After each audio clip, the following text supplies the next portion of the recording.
Alright, what's going on, guys? This is Sona64, and I've got some CODAW gameplay for you because I've got a little bit of speculation. I've finished the story mode for Call of Duty Advanced Warfare, and I know a lot of people don't buy the game for the story because it's Call of Duty. It's for multiplayer, really. I mean, the multiplayer is awesome in this game too, by the way. It's not like Ghosts or it's just like a waste of time like World at War. No, the multiplayer in this game is really good. I haven't really played like the Exo Zombies or I haven't played much of Survival either, but it's good as far as multiplayer goes. You know, team deathmatch, mosh pit with the domination, and uplink. Uplink is actually really fun. They weren't kidding when they said uplink was fun. It's basically like a sport, and that it gets exciting. Like every uplink game I've ever played was exciting. Anyway, so spoiler alert: I'm going to be talking about the end of the story. So if you want to finish the story or you want to play it, even though no one wants to play Call of Duty storylines and no one cares,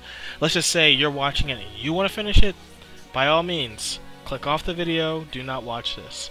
Anyway, so the story kind of follows a guy who was in an army who ends up joining a private military company who's headed by Jonathan Irons, the Kevin Spacey type person, and the main character lost his arm while he was in the American army at like the end of like one of the missions. And Jonathan Irons put a mechanical arm where his arm used to be, like his left arm. And it's basically like this whole game follows like an augmented reality kind of thing. So, you know, futuristic and whatnot. Anyway, he follows the private military company through a bunch of things and, you know, trying to take down the KVA. But it turns out the KVA was being puppeted by Jonathan Irons, Kevin Spacey. And obviously, I mean, if you even watch the trailer, you would realize that, hey, Kevin Spacey, or I guess Jonathan Irons, seems a little off.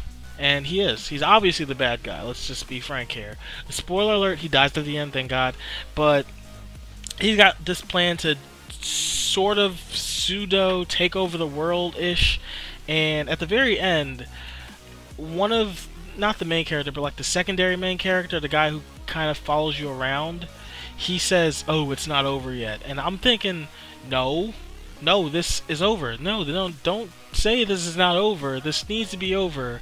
Because if you remember, you know, a couple CODs ago, not even like a couple, I mean like back when Call of Duty 4 was all the hype and everything, you know, they made MW2, you know, I mean after World at War, they made MW2 and then basically iterations of MW2 like Black Ops 2, Modern Warfare 3, Ghosts, like all basically sort of futuristic modern military shooters that kind of played the same because it was like the same movement, the same everything. And it's like, with them saying it's not over, it suggests that they want to make another story or a sequel to the story of this particular game.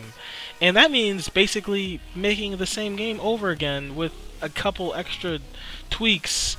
And that sounds like the path that they went for Modern Warfare, which is why it kind of went downhill for like 2 or 3 games. I mean, I think a lot of people would agree that it started going downhill after Black Ops. A lot of people would agree with that. I mean, there are some mechanics that kept the series alive, like the Pick 10 system for Black Ops 2, and then there was the specialist packages in Modern Warfare 3, but let's face it, Modern Warfare 3 was kind of crap. It was a carbon copy, anybody could tell you. Ghost was also a carbon copy, so that was pretty bad, but there were like little mechanics that made people believe that this would be a good Call of Duty. They talked about the graphics in Ghost, but Ghost still... No. Ghost didn't look next-gen, whatever they wanted to say about it. But with Advanced Warfare, game looks nice, movement's awesome, and it's definitely a different step from the other Call of Duties. They took a chance and everything went according to plan. I mean, the game's awesome. It plays well. But I don't think that they should do this again.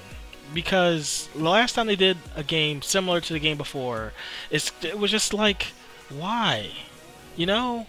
I mean, I could see them changing the story around a little bit, obviously, with a sequel, and they could tweak the movement maybe, but you can only tweak boosting and dodging and sliding so much before it's just like, well, this is still the same game. And I don't want that feeling. I don't think anybody who plays Call of Duty wants that feeling of a similar Call of Duty, but the way the story is leading out at the very end of the game, this isn't over yet. Like, no, this needs to be over. Let's make a different Call of Duty, you know? Let's, I don't know, go to space, like I said. That sounds ridiculous, but let's go to space. Let's just do something different than this Call of Duty. Let's not, or let's end it, you know? I mean, Call of Duty has kind of lived its life. It's kind of overstayed its welcome, really. It's, what is it, on its 8th iteration or 9th? I stopped counting, man, but it's not really going anywhere different from where it's already been. It's been at one place for almost 5 years, and then they changed it up with this Call of Duty, which was nice. Don't get me wrong, this is a really good Call of Duty. There's definitely a change of pace. Literally, the pace in this game is so fast compared to other Call of Duties, but it doesn't need to be reiterated again, you know? We get it, you know, you can boost dodge and everything, and you want to make it like a sequel, but they really shouldn't, you know? I mean, don't get me wrong, they probably should as far as sequels go, but as far as making the same game, I'd really advise against it. I mean, it's not hard to top this game, but at the same time, it kind of is, you know? So, instead of trying to top it, like they did with Ghosts, even though it was pretty easy to top Ghosts, instead of trying to top this game, why not make it different? Why not change something up, you know? Like I said, go into space and stuff. I'm going to keep saying that because that's literally the only idea I can come up with, but I'm sure someone else in the comment section, or anybody who watches my video, is probably like, oh yeah, Call of Duty could do this and it'll be different, you know? So, if you want to leave a comment saying what you think Call of Duty should do, or why you think that they should or should not make a sequel, you know, I'd love to hear about it. But as far as the end of the story goes, I think that they're going to make another Call of Duty Advanced Warfare, similar to like how they made another Call of Duty Modern Warfare. They named it Modern Warfare 2. I think there's going to be a Call of Duty Advanced Warfare 2. And I'm afraid of that. Like, really afraid. Like, I really don't want them to do that. I think it's a waste of time, and I'm worried it's going to flop, you know? I'm worried it's going to be bugs and, or maybe not even just bugs, but just stuff that just makes the game unbalanced. But hopefully they don't do that. Anyways, I want to thank you guys for watching and listening to me rant, and I'll talk to you guys later. Bye.